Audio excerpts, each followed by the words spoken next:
the former president still can't see the beautiful and complex range of black culture.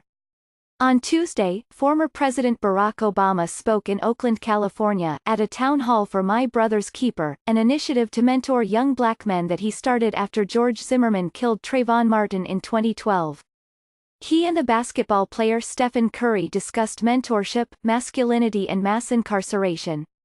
But his scolding of black boys drew the most attention.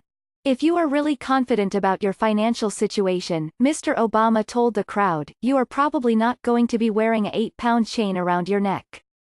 Because he continued, "Oh, I got a bank account, I don't have to show you how much I got. I feel good." His comments disappointed me because they're part of problematic practices, like calling out black children for having ghetto names like mine or wearing Air Jordans. Such remarks by Mr. Obama reflect his administration's failure, and to an extent that of My Brother's Keeper, to tackle the systemic inequality that shapes black people's lives in America. "I went to Harvard Law School decades after Mr. Obama and his wife, Michelle, graduated. When I was there in 2014, nobody wore thick gold chains to show off their wealth. They wore thin ones to match their David Yurman bracelets. Canada Goose down jackets may as well have been part of a uniform during Boston winters. Students summered, took gap years, and graduated from Sidwell. Harvard was the first place I saw a Rolex in real life. I wonder if it was the same model as the $15,000 Rolex that Mr. Obama wears in the Kehinde Wiley painting of him in the National Portrait Gallery.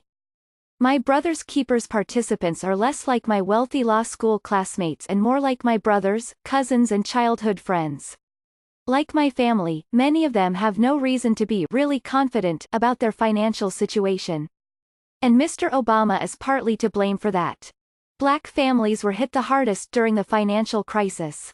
Because of falling homeownership rates and layoffs, blacks lost over half their wealth between 2005 and 2009, according to a report from the National Association of Real Estate Brokers.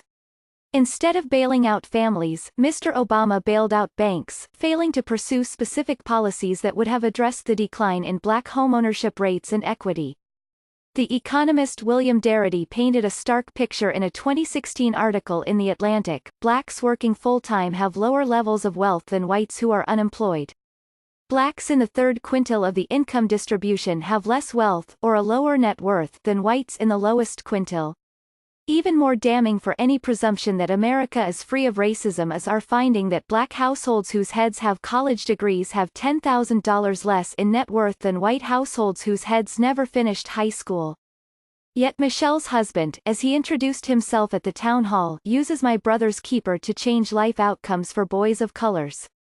But its solution to financial insecurity and the racist violence that led to Trayvon's murder are the same: community mentorship. This pales in comparison to reparations or any major social or legislative intervention that justice requires. At the Oakland event, Mr. Obama doubled down on his finger-wagging. Oftentimes racism, historically in this society, sends you a message that you are less than and weak, Mr. Obama said. We feel like we got to compensate by exaggerating certain stereotypical ways that men are supposed to act, and that's a trap that we fall into that we have to pull out of.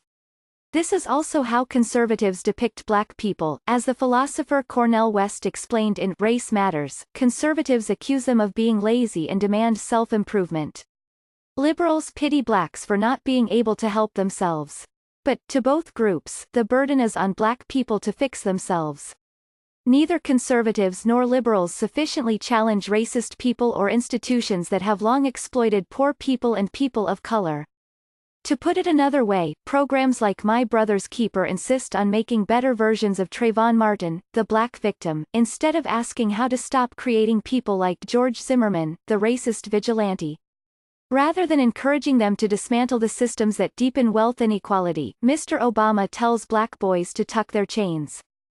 Teenagers can be tough audiences, and Mr. Obama could have just tried to be relatable.